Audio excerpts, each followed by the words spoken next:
Have you always wanted to own an Aston Martin? Have you spent more time than you'd care to admit browsing the classifieds, remarking at how much value these things have lost? Will you spill your coffee like I did all over your shirt when you find out how much this thing is on the market for? This beautiful green over cream early example of the Aston Martin DB7 is currently for sale for just under £14,000. But the truth of the matter is, this is actually a really nice car. It's got quite high mileage, but it's got a fantastic history and it is in an extremely desirable specification. But the truth of the matter is that you can buy cars without those parameters ticked for under £10,000 now. £10,000 for that badge, for an Aston Martin. But are you literally just buying a badge where everything around it falls apart? Are you buying yourself a cheap car but an extremely expensive headache? Or indeed, is it genuinely just a bargain? Is this a car worth snapping up now while you can? So I've come to visit my friends at Heel & Tow Cars over in Essex today because they said, well, we've got a number of things in stock which I think you might like. And whoa, they weren't wrong, because those few sheds over there are full of the most gorgeous 90s, noughties, early 10s cars that I just lust after. But this thing caught my eye, and then I genuinely spilt my coffee when I found out how much it was on the market for. But here we are, and if I may just spend a few minutes talking your ears off about the DB7 in general, because, well, it is a special car and I just think it's absolutely gorgeous. Now, not all DB7s were made equal, and those of you who know already will know that this is an earlier example. Straight away, you'll then know that it doesn't have a V12. It actually has an inline 6 3.2 litre engine up front. The amber lights at the back, the side repeaters, and this design of wheels are a straight up giveaway that this is also an earlier car. But this original shape of DB7 for me is just one of the most iconic. Now, I won't go into depth about the history of the DB7, but it is a fairly interesting, multifaceted story, which actually fellow YouTuber JM on Cars did a fantastic job, better than I would ever be able to do, explaining about in a similar Aston, an inline 6 DB7. I'll leave a link to that video down below if you want to know a little bit more about the history of DB7, but often these are confused as being sort of an XK with a posh badge and some other extra bits. But actually, the XK came from this. This was the first inception. In fact, this was offered as a Jaguar initially, but they didn't want it. Aston made this, and it was only when they saw the success of the DB7 that Jaguar thought, we better make something similar, and they made the XK, which was interesting because it kind of made the inline 6 DB7, which Aston offered at the time, a bit redundant, because the XK launched with a 4 litre V8, which was more powerful, it was faster, and it was more desirable, and that's why Aston then responded with the 6 litre V12 that you get in the later after 2000 models. They're the ones that have caught most of the attention. That was featured in Johnny English, one of my favourite films of all time. He had a beautiful blue example, 2002, and I just think it is one of the best looking cars and one of the most iconic cars ever made. But here today we're sampling this inline 6 model because these are the ones that you can pick up now extremely cheaply. Now, before we start having a proper dig around this DB7, I'm going to make an assumption that in fact the best thing about this car is the price, because truth of the matter is someone else and someone else and someone else thereafter has dropped their bollocks on this thing big time, and that means that you don't have to. If you're buying one of these at this price, I can't see a world in which there'd ever be less than that. Surely not. Now, most reviews will go into the whole fact, the story of the DB7, how it's a little bit of a part spin. Straight away I can see the door handles out of a early Mark 1 Miata, same with the electronic window switches, and yes, there's lots of Mazda bits in here, there's also some Ford bits in here, but I'm not going to go into that. I'm going to focus on some of the good bits, which I think there will be a few to talk about, and also just how this thing is to drive, because I still don't really know. All I ever hear about when I hear about DB7 is, oh, it's just a part spin, and oh, it's rubbish and they fall apart. It may all well be true, but I actually just want to know how the thing drives and what it might be like to live with as a prospect. Straight away, you have got 2 seats in the back, and then I've seen better, but I have seen worse. You're not really going to be getting any adults in there. The interior of this car is beautiful. When you first look at it, see this plastic and see this bubbly steering wheel, it's all a bit fugly, I'll be honest with you. It's a bit of a mismatch of knobs and shapes, But you sit down, you're very low to the ground. It does feel special, it feels sporty. This leather is of the finest hide I can describe. It's just so supple, so soft. It still smells wonderful. The seats are a very interesting and bizarre shape. We have this beautiful suede headliner, which is still all holding up, which is super rare for a car of this age. Beautifully soft to the touch. And of course, for me, the combination of green leather with this chestnut cream interior and piping is remarkable to look at, actually. And yeah, soft everywhere you touch. When you touch the indicators and light switches and wipers, it feels super, super cheap, as does all of this switch gear here. But I don't really care, because this thing is just a piece of art. And where I'm looking in front of me, I've got those very recognisable Aston Martin dials with a very realistic top speed indicated of 170 miles an hour. I mean realistic in the sense that it doesn't say 200 when really it can only do about 140. Beautiful dials. It's just so delicate and dainty and unlike anything from the modern era. This really does take you back, and I think these earlier examples are definitely what you would call a true classic. You'll notice this car's got the automatic gearbox. I've not heard too many good things about either the automatic or the manual, but I would probably sway towards an auto. We'll see what I say after I've driven it. Very interestingly shaped wing mirrors. It's just weird things that you find as you look around a bit more, like the wing mirror controls being up here. Might make sense on paper, but just in actual fact, it's strange. The seats are interesting. Firstly, because of the shape, as I mentioned, but also the controls for which are down here, sort of by your knee. There's a heated seat button, and then seems to be like an adjustability of the heated seat button. I can work out how to move forwards and back and move this rake up and down. I don't seem to be able to find any such way to lower the seat, which is fine because I'm already sitting really low, but as you can see, my knees are really bashing into this wheel, and I'm not tall. I'm 5'10", and there's just no space for my legs. I can pull this very funny toggle here, which yeets the steering wheel up into oblivion and almost pulls the whole dashboard with it. I can pull it up so that there's a bit more room for my legs, but then I can't see what speed I'm doing, which shouldn't really be a problem, this thing, because they are notoriously slow, but I'm going to find that out for myself. The pedals are offset, they're very much to the right, which is interesting, but otherwise it's comfortable. My arm sits nicely there and also nicely here. There's somewhere to put your phone if you want in there. We've got air conditioning on a hot day like today, and obviously an aftermarket Bluetooth stereo in this car. If we look in the glove box, yeah, even that, just the way that opens is so delicate and lovely and squeaky. But listen, I don't want to waste any time. I want to switch on this engine if I can. By the way, it's got a very interesting immobiliser system. I want to switch on this engine. Let's see if we can work this out. So I'm going to put this key in there. I want to switch this on and go for a drive and just see what it's all about. So I think push that. Ha-ha! And she roars into life.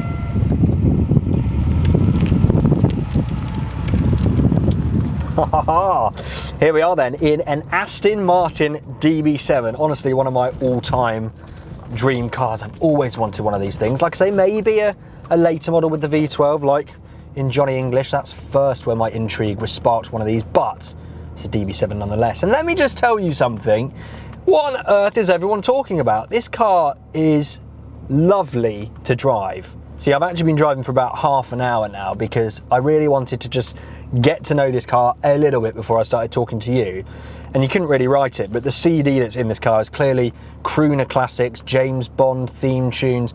I've been driving along listening to You Only Live Twice, living my absolute best life in this Aston Martin. I feel extremely cool, way cooler than I am, of course, but that's what's so special about these cars, is they make you feel just that. You're acutely aware as well of everyone sort of, yeah, looking in admiration, because it's just a gorgeous thing from every single angle, and it is rare that you can say that about a car.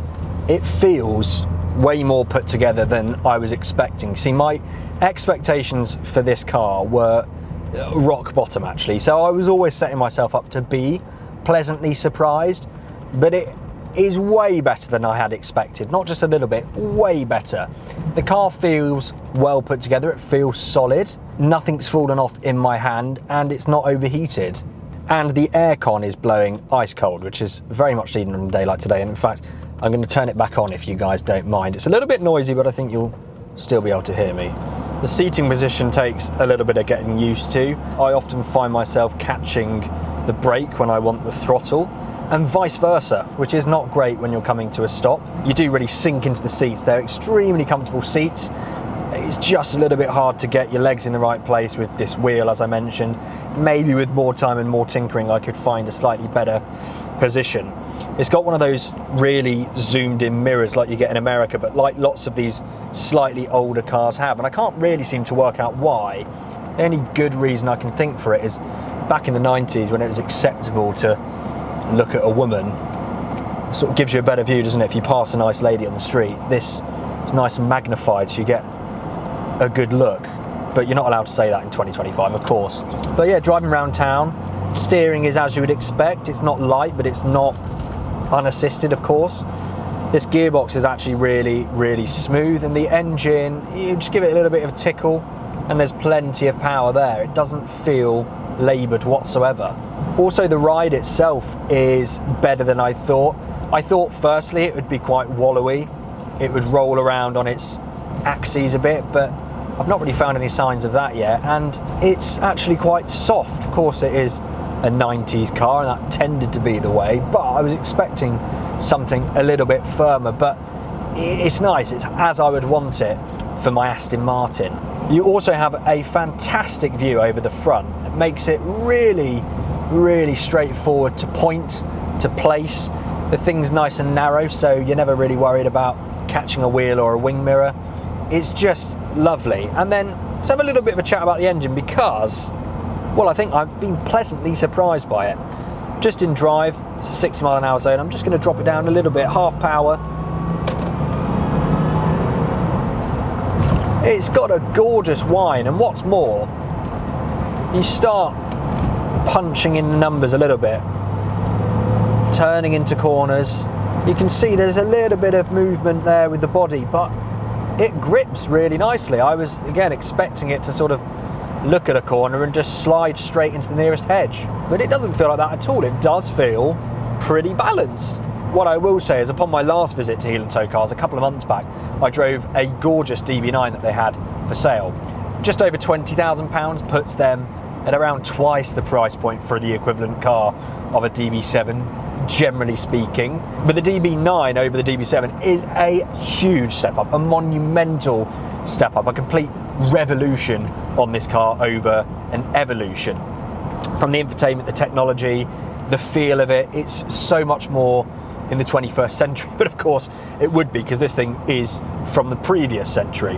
However, it's so different that I really feel like you could have this and you could have that. This is more of a classic occasion. It feels really rewarding to drive, whereas that DB9 feels like something you could get in and actually daily and munch up some miles in. This is something I'd love to take down to the pub at and then stand with some other blokes with my hands in my pockets remarking at how good it looks. It's got that old school feel with the brakes where you sort of press them, nothing happens. You press them a bit harder, nothing happens. And then about halfway down the travel of the pedal, right, we're slowing down, but at a gradual pace. It's not something you want to tailgate in, not that you should do that in any car. And then the throttle is complete opposite. You even look at the pedal, you blow on it, and you're going forward. It propels you. It's so sharp, but really, really linear. It reminds me a lot of my 1999 Jaguar S-Type, actually.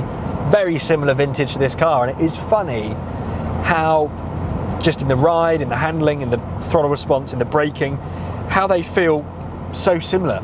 I thought I'd hate it. I didn't think I'd be disappointed, because like I say, I wasn't expecting miracles, but I thought I'd really hate it and go, ha, that's why they're 10 grand, no wonder. But from where I'm sitting, I don't know what everyone's talking about. This thing is just lovely. If you're expecting something modern, something that you can use every single day without compromise, it's probably, you're barking up the wrong tree. But if you're looking for a second, maybe a third car, something to enjoy, something that you can talk about, something that's a little bit more special, then this fits the bill spectacularly well. I'm going to see what happens when I actually put my foot down. I'll be honest, I've not really done this yet because it's not a car that lends itself to, you know, driving aggressively. It cruises really nicely. It's a sort of half throttle car, but I'm at 45 miles an hour. I am going to just plant it and we'll see what happens, okay? Here we go.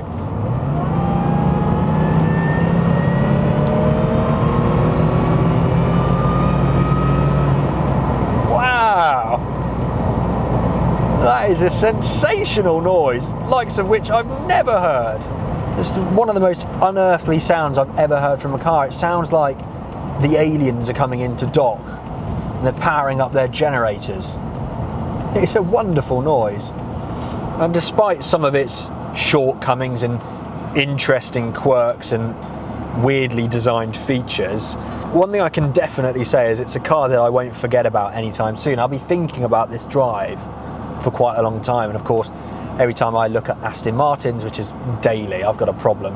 Every time I look at Aston Martin, see one driving by, I'll be thinking about the DB7. In fact, for me it's immediately more memorable than the DB9, and that's saying a lot because that car was probably one of my favourite cars I've driven this year, but this is just a bit more, you know, it's just a bit more special. And I don't know if that's the classic thing, if it's just because it's 10 years older, I don't know, but I really like it. I will say the spec is doing a lot to tickle my balls as well. I do like the green paintwork. It just pops fantastically in this sunlight as well. The green leather dash, you know, I'm a sucker for that. My L322 has green leather, and it's, you know, it's just me all over this thing. It's wonderful, and I know my wife would like it too, and a car that my wife's going to like makes my life a lot easier too. The thing is as well, from what I've looked into, and please do your own research if you're seriously considering one of these, but the earlier 6-cylinder cars are, well, they're not notoriously anything. They're not notoriously unreliable. They're not, you know, there's nothing really to write home about when it comes to the maintenance on these. The usual stuff for a 30-year-old car, things do fall off. I think the wing mirrors are threatening to fly themselves off when you go up to about 60 miles an hour. I feel like one day you will just go for the indicator stalk and it will come off in your hand. But there's no such spectacular failures that plague this engine that I know of, unlike the DB9 actually, which is infamous for its V12 tick, which can be extremely costly if you have that, and it's actually not that uncommon, so that's something to watch out for. The V8 Vantage may be the best of all worlds because that's also a really good engine with the newer technology, but you can't get one of them really that you'd want to buy for less than about 25 grand, which is about twice what this is worth.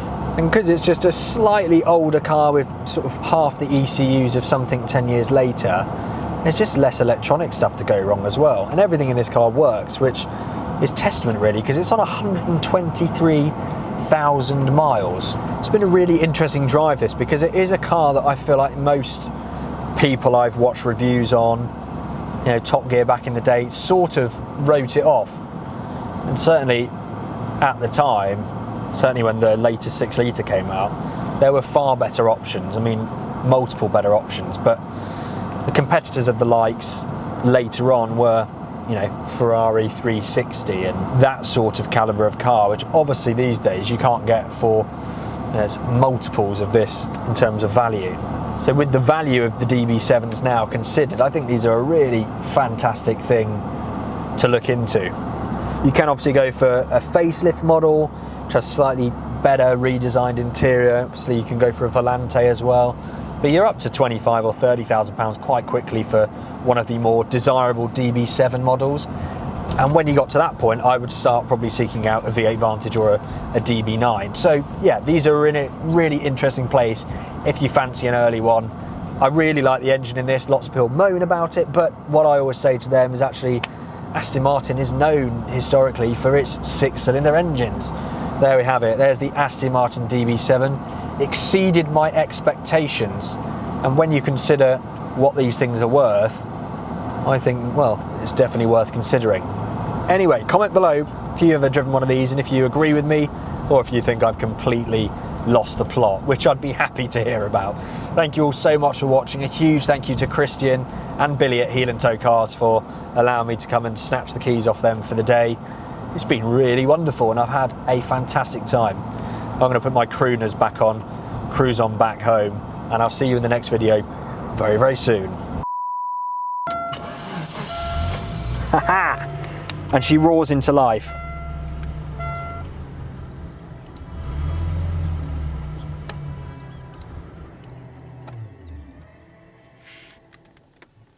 And she's dead.